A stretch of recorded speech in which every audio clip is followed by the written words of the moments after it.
Dans certaines recherches, on souhaite établir un lien entre deux variables observées. Il existe un test que l'on nomme le coefficient de corrélation linéaire de Pearson, ou corrélation de Pearson. Il est symbolisé par la lettre petit r et l'étendue de sa valeur se situe entre -1 et 1, une valeur de 0 indiquant une absence de relation entre les deux variables. Les prérequis pour ce test sont que les deux variables sont des mesures d'intervalle ou de rapport et qu'il existe une relation linéaire entre les deux variables.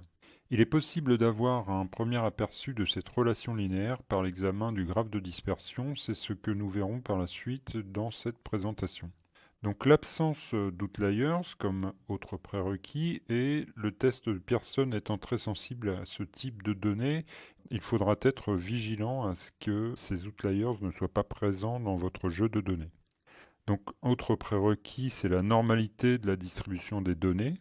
Et les données doivent aussi respecter les propriétés d'homocédasticité ou égalité des variances. Donc ce sont ici les variances intergroupes. De nombreuses études ont montré que l'exercice physique prévenait du risque d'accident cardiovasculaire.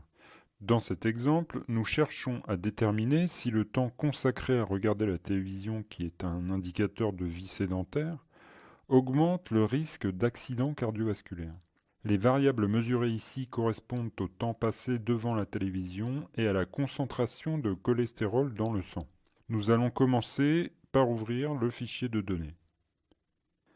Vérifier que les données ont bien été identifiées. Dans un premier temps, nous allons tester si les prérequis sont respectés.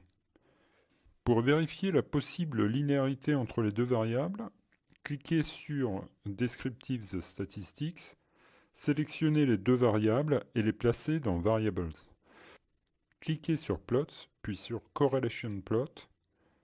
Si vous souhaitez inverser la représentation de votre graphique, il vous suffit d'inverser l'ordre des variables dans la sélection des Variables.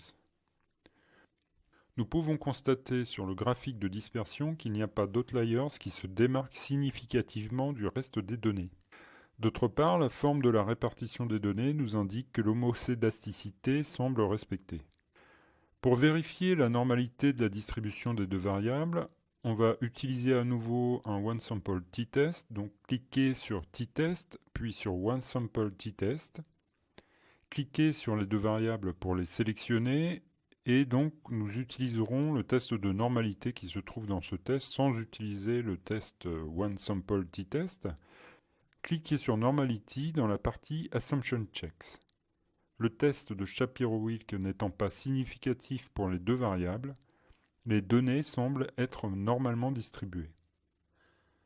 Nous allons maintenant réaliser le test de corrélation. Cliquez sur Régression puis sur Correlation Matrix. Déplacez les variables dans la partie droite pour les sélectionner. Le résultat apparaît dans la partie droite de l'écran.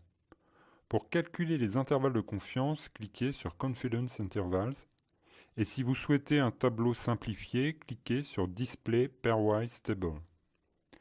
Pour afficher différentes informations ainsi que les graphes récapitulatifs, cliquez sur Correlation Matrix, puis sélectionnez les graphes de densité pour les variables ainsi que le résumé statistique. Le résultat du test pour un petit r de 0.371 nous indique une relation faible entre les variables. Pour rappel, voici le tableau d'interprétation du coefficient de corrélation linéaire de Pearson. Vous retrouverez dans le document PDF Présenter les résultats d'un test au format APA, qui est disponible dans ce cours, un exemple d'utilisation des résultats et des sorties JASP pour ce test.